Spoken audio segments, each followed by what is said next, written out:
bueno, eu tiña a sensación, e unha sensación creo que compartida, de que hoxe Miguel Fernández non necesita ningún tipo de ratificación, non?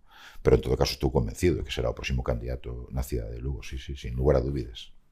Entonces non vai haber primarias en Lugo. Entonces eu creo que o próximo candidato será Miguel Fernández, sin lugar a dúbidas. Eu creo que esas ratificacións hoxe non a necesita.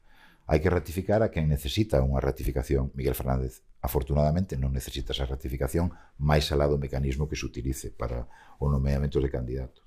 E van recuperar Lugo? Bueno, totalmente, non lle capa a menor duda.